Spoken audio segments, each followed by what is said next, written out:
بسم اللہ الرحمن الرحیم۔ موضوع گفتگو علائم ظہور امام زمان علیہ الصلاۃ والسلام، اور جیسا کہ آپ کے علم میں ہے کہ مختلف موضوعات کو ہم پہلے ڈسکس کر چکے ہیں، اور ہماری اس گفتگو کا عنوان ہے ظہور سے پہلے تجارت، بزنس یا مختلف قسم کے کاروبار کی کیا کیفیت ہوگی۔ اب اتنی بات تو واضح ہے، ظہور سے پہلے جب جنگیں ہوں گی، مختلف ہتھیار استعمال ہوں گے، تو بلا شک اس سے بزنس پہ اثر تو پڑے گا۔ اسی طرح سے ایک موضوع جو انشاءاللہ ہم بعد میں ڈسکس کریں گے کہ ظہور سے پہلے قحط ہوگا، اس قحط کی بھی مختلف علامتیں ہوں گی، کچھ علامتیں قدرتی ہیں اور کچھ علامتیں اور کچھ اسباب اس کے قدرتی ہوں گے، اور کچھ اسباب اس کے ہوں گے انسانوں کے بنائے ہوئے، جیسے جنگ اور فتنہ اور فساد، یا بادشاہوں کی غلط قسم کی پالیسیز۔ جیسے کہ آج دنیا میں یاد رکھیں کہ عام طور پہ کہا جاتا ہے کہ پاپولیشن بہت زیادہ ہے اور دنیا میں غلہ کم ہے، تو یہ نظریہ بالکل غلط ہے۔ ابھی دنیا کے بہت سارے علاقے بالکل انٹچ ہیں، زمین بالکل انٹچ ہے دنیا کے بہت سارے علاقوں کی۔ اگر دنیا کے پانی کو اور دنیا کی زمین کو عادلانہ طریقے سے استعمال کیا جائے تو یاد رکھیں کہ دنیا میں اتنا غلہ ہو جائے گا کہ شاید کی قیمت آج کے حساب سے شاید 90% کم ہو جائے۔ وجہ یہ ہے کہ دنیا میں بہت ابھی زمین پڑی ہے، پانی بھی بہت ہے، غلہ بھی بہت ہے، اور آج بھی دنیا کے بعض ممالک میں کاشتکاروں کو باقاعدہ گورنمنٹ پیسے دیتی ہے، تمہیں ہم پیسے دیں گے لیکن تم کوئی چیز نہ اگاؤ۔ وجہ یہ ہے کہ اگر وہ اگائیں گے تو مارکیٹ میں بہت زیادہ غلہ آ جائے گا، جس کی وجہ سے باقی تاجروں کا نقصان ہوگا۔ لہٰذا ان کاشتکاروں کو فارغ رکھا جائے، کچھ پیسہ دے دیا جائے تاکہ غلے کی قیمت کم نہ ہو۔ بالکل اسی طرح سے آج بھی اس ماڈرن ورلڈ میں کہ جہاں پر ہیومن رائٹ کی بات کی جاتی ہے، جہاں پر بہت زیادہ انسانیت کی بات کی جاتی ہے، تو ہزاروں لاکھوں ٹنوں کے حساب سے کھانے پینے کی چیزوں کو ضائع کیا جاتا ہے، نہ غریبوں کو دیا جاتا ہے، نہ غریب ممالک میں اس کو دیا جاتا ہے، صرف اس لیے کہ اگر یہ سارا سامان مارکیٹ میں آ گیا تو قیمتیں کم ہو جائیں گی۔ تو حقیقت یہ ہے کہ آج بھی کھانے پینے کی چیزوں کی کمی نہیں ہے۔ آج بھی اس وقت اگر آپ گاؤں دیہات میں چلے جائیں تو ممکن ہے کہ وہ آدمی کہ جو کاشتکار ہے، اس کے بچوں کو سکون سے روٹی کھانا بھی میسر نہ ہو۔ وجہ یہ ہے کہ وہ کام تو کر رہا ہے، وہ کسان بھی ہے، یا اس پر ٹیکس بہت زیادہ ہے، یا یہ اس سے کام کرایا جا رہا ہے اور کام کے بدلے صرف اسے آدھا کلو گندم روز کے حساب سے پر ہیڈ دے دیا جاتا ہے، اور گاؤں سے اسے نکلنے کی اجازت نہیں ہے۔ یہ آج بھی اس وقت پاکستان کے بعض علاقوں میں ہے اور انڈیا کے بعض علاقوں میں ہے۔ بالکل اسی طرح سے ایک اور کیس کے جو خصوصاً پاکستان میں ہے اور ممکن ہے کہ باہر رہنے والے اس کو نہ سمجھ سکیں، وہ ہے کیس کہا جاتا ہے بھٹے کے مزدور۔ بھٹے سے کیا مراد؟ بھٹا مراد بھٹی ہوتی ہے، تو جو بڑی بھٹی ہوتی ہے اسے بھٹا کہا جاتا ہے، جہاں پر اینٹیں بنائی جاتی ہیں، اور بہت ساری ایسی جگہیں ہیں پاکستان میں کہ جہاں پر بہت سارے لوگوں کو ایک گاؤں میں یا ایک بیابان میں بالکل محصور سا کر لیا گیا ہے، کیونکہ وہ مقروض ہو چکے ہیں یا کسی اور وجہ سے ان کے ہاتھ میں ہے، انہیں صرف کھانا دیا جاتا ہے یا بہت ہی کم معاوضہ دیا جاتا ہے، اس کے بدلے وہ دن رات اینٹیں بناتے ہیں اور اینٹیں بھٹیوں میں ڈالتے ہیں، پھر اس کے بعد بھٹیوں سے نکال کے ٹرکوں پہ لوڈ کرتے ہیں، جس سے لوگوں کے گھر بنتے ہیں۔ تو ظلم کی وجہ سے اس وقت دنیا میں پرابلم ہے، لیکن جب امام زمان علیہ السلام تشریف لائیں گے، عدل و انصاف ہوگا تو کھانا پینا فراوان ہوگا، برکتوں کی بہتات ہوگی۔ کوئی شخص ایسا نہیں ہوگا کہ جو یہ کہے کہ مجھے میرا حق نہیں ملا یا مجھے کھانا پینا نہیں ملا، اور دنیا ایک یونٹ کے طور پر ہوگی۔ اور اللہ سبحانہ و تعالیٰ نے دنیا کو بنایا بھی 1 یونٹ ہے۔ کچھ علاقوں میں چاول ہوں گے، گندم نہیں ہوگی، کچھ علاقوں میں گنا ہوگا، ممکن ہے گندم نہ ہو، کچھ علاقوں میں برف ہوگی، گلیشیئر ہوں گے، وہاں پر نہ گندم ہوگی نہ پھل ہوں گے، اس گلیشیئر سے ہمیں پانی ملے گا اور ہمارے یہاں گندم وہاں جائے گا۔ نہ پانی فقط ان علاقوں کا ہے کہ جن کے گلیشیئر یا جن کے پاس ڈیم ہے، اور نہ گندم ان لوگوں کا ہے کہ جن کے پاس کھیت ہے۔ یہ سارا پانی، یہ ساری سبزیاں، یہ سارا گندم، یہ سارا غلہ، یہ تمام انسانوں کا ہے۔ اگر بیچ میں آنے والے ایجنٹوں کو ہٹا دیا جائے اور مارکیٹ کو کلیئر کر دیا جائے، اور ہم و غم انسان اور اس کی بھوک ہو، نہ کہ تجارت، اور اگر تجارت کو بھی سوچا جائے تو مارجن کم سوچا جائے، مارجن کم رکھا جائے، بیچ میں آنے والے ایجنٹوں کو کم کر دیا جائے، اور یہ کام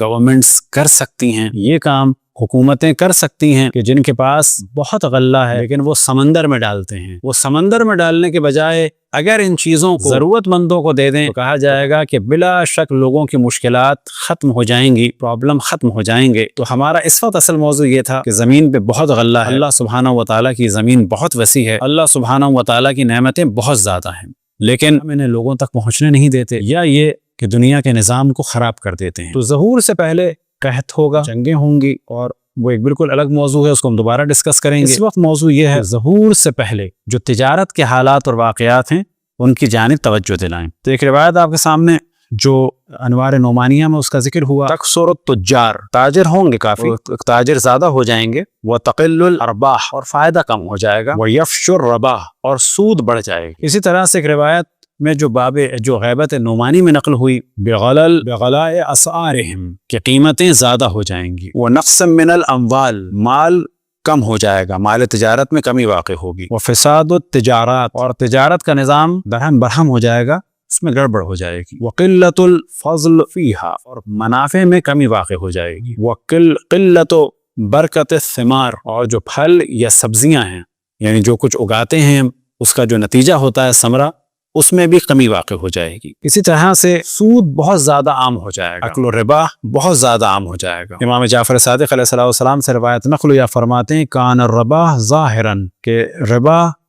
ربا کا کام کھل کے ہوگا، ہر جگہ سود کا شور ہوگا، وہ اکل الربا، اور عام طور پر لوگ جو ہیں وہ سود کھائیں گے۔ یہ روایت مولا امیر المومنین علیہ السلام سے نقل ہوئی۔ وہ اخذ الرشا، اسی طرح سے رشوتیں لی جائیں گی۔ وشارک النساء ازواجہن فی تجارت حرصاً علی الدنیا، کہ شوہر اپنی بیویوں کو تجارتوں میں شامل کریں گے دنیا کی غرض سے۔ قلۃ ریع لما یزرعہ الناس، کہ جو اگایا جائے گا اس کا ثمرہ کم ہو جائے گا۔ اب اس کے بارے میں کہا جا سکتا ہے کہ اس وقت جو فرٹیلائزر بعض جگہ یوز ہو رہی ہے اور بعض علاقوں میں تو بالکل اس کا حساب کتاب نہیں رکھا جا رہا، فقط یہ توجہ دی جا رہی ہے کہ ہمیں زیادہ مل جائے۔ رشیا میں یہ ہو چکا کہ بعض جگہ زمین خراب ہو گئی اور وہ اب اس قابل نہیں رہی کہ وہاں پہ کچھ اگایا جائے، تو ممکن ہے کہ جو مختلف کیمیکل استعمال کیے جا رہے ہیں ان کی وجہ سے ایک وقت آئے کہ کاشتکاری پہ برا اثر پڑے، اور پھر ایک وقت لگے گا کہ اس کو دوبارہ زمین کو اس قابل کیا جائے کہ دوبارہ کاشتکاری ہو سکے۔ وَرَأَيْتُ الرَّجُلَ مَعِيشَتُهُ مِنْ بَخْسِ الْمِكْيَالِ وَالْمِيزَانِ، یہ روایت اصول کافی میں نقل ہوئی کہ تم دیکھو گے تجارت کرنے والے کو کہ اس کو آمدنی ہو رہی ہے ناپ تول میں کمی کے ذریعے سے، کہ وہ لوگوں کو دھوکہ دے رہا ہے اور وہ اس دھوکے کے ذریعے سے کما رہا ہے۔ وَرَأَيْتَ طَالِبَ الْحَلَالِ يُذَمُّ، اور تم دیکھو گے جو حلال کھا رہا ہے برا سمجھا جائے گا، ذلت کی نگاہ سے دیکھا جائے گا۔ وَطَالِبَ الْحَرَامِ يُمْدَحُ وَيُعَظَّمُ، اور جو حرام سے مال کما رہا ہے اس کا احترام بھی ہوگا اور اس کو عظیم سمجھا جائے گا اور کہا جائے گا کہ یہ تو بہت اچھا آدمی ہے۔ کیونکہ اب تدریجاً کیونکہ دنیا مادی ہوتی چلی جا رہی ہے، میٹریلسٹ ہوتی چلی جا رہی ہے، تو نتیجہ کیا ہے کہ جس کے پاس جتنا مال ہے اسے احترام کی نگاہ سے دیکھا جا رہا ہے۔ جب انسانی اقدار کم ہو جائے تو انسانیت کی اہمیت نہیں رہتی، مال کی اہمیت ہو جاتی، اور جب مال کا احترام بڑھتا چلا جائے تو صاحب مال کا احترام خود بڑھ جاتا ہے۔ لیکن اگر حرام و حلال کا خیال رکھا جائے، حرام و حلال کو اہمیت دی جائے، تو پھر احترام اس کا ہوگا کہ جو اللہ سبحانہ و تعالیٰ کے قانون پر عمل کرے گا، یعنی واجبات پر عمل کرے گا اور حرام سے بچے گا۔ لیکن جس وقت حرام و حلال کا خیال رکھنا بالکل ختم کر دیا جائے تو نتیجہ یہ ہوگا کہ ہر چیز آسان ہو جائے گی، ہر گناہ آسان ہو جائے گا۔ ہم و غم یہ ہوگا کہ کسی بھی طریقے سے ہم پیسہ کمائیں، کسی بھی طریقے سے ہم مال و دولت کمائیں، اور جب مال و دولت کے لیے انسان لگ جاتا ہے تو نتیجہ یہ ہوتا ہے کہ وہ صرف یہ سوچتا ہے کسی طریقے سے میں جتنا کما سکتا ہوں کماؤں۔ کاشتکاری کے مسئلے میں بھی کچھ روایتیں بیان ہوئیں کہ جن کا اصل مفہوم یہ ہے کہ جس طرح سے اور بیماریاں انسانوں کے لیے ہیں تو مختلف غلوں کے لیے بھی بیماریاں یعنی مختلف ٹڈیوں کے حملے ہوں گے، لہٰذا ایک روایت نقل ہوئی اس روایت میں، اور یہ روایت نقل ہوئی مولا امیر المومنین علیہ السلام سے، اور اس کا ذکر ہے غیبت نعمانی میں، اور وہ روایت یہ ہے بین ید القائم جراد فی حینہ و غیر حینہ، کہ ظہور سے پہلے، ہمارے قائم کے ظہور سے پہلے جراد کہتے ہیں ٹڈیوں کو، اور ٹڈیوں کا عام طور پہ زمانہ ہوتا ہے، لیکن ظہور سے پہلے ٹڈیاں اپنے زمانے میں بھی ظاہر ہوں گی اور زمانے کے علاوہ بھی ظاہر ہوں گی۔ اور انہی ٹڈیوں کے بارے میں بیان ہوا کہ لال ٹڈیاں، روایت میں بیان ہوا جراد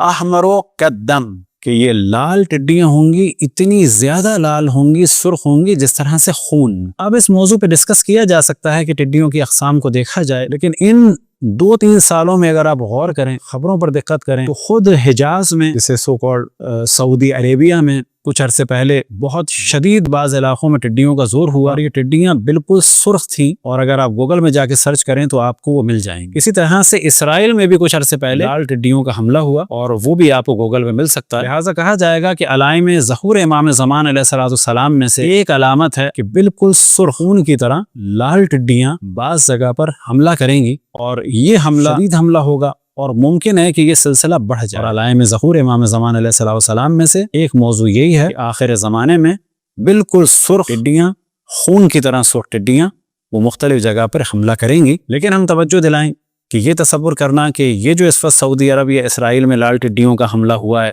اب واقعاً ظہور ابھی ہونے والا ہے، تو اس جانب ہم نے پہلے بھی توجہ دلائی، تطبیق نہ کی جائے۔ ممکن ہے یہ سلسلہ آگے بڑھے، ممکن ہے گیپ آ جائے، اور ظہور سے پہلے ممکن ہے کہ یہ ٹڈیوں کا مرحلہ یا حملہ دنیا میں بڑے پیمانے پر ہو، یورپ میں بھی، امریکہ میں بھی، افریقہ میں بھی، اور پورے مڈل ایسٹ میں اور انڈو پاک میں۔ ممکن ہے کہ اس وقت یہ مصداق نظر آئے، پوری دنیا میں ایک وبا سی چلی سرخ ٹڈیوں کی۔ یہ تھی کچھ مختصر عمومی علامتیں، اگلی نشست میں کچھ اور علامتوں کو آپ کے سامنے بیان کریں گے۔ البتہ ان چیزوں کو سننے والے اگر کچھ جوان ہیں تو ان کو ہم اجازت بھی دیں گے، البتہ پہلے وہ ہم سے کانٹیکٹ کریں۔ اس ڈسکشن میں اگر وہ چاہیں تو کچھ مووی کا اضافہ کریں اور اسی طرح سے کچھ پکچرز کا اضافہ کر کے اس کو اور اچھا بنا سکتے ہیں۔ اگر کوئی اس میں انٹرسٹڈ ہو تو ہمیں بتائیں۔ صلی اللہ علیہ محمد و آلہ الطاہرین۔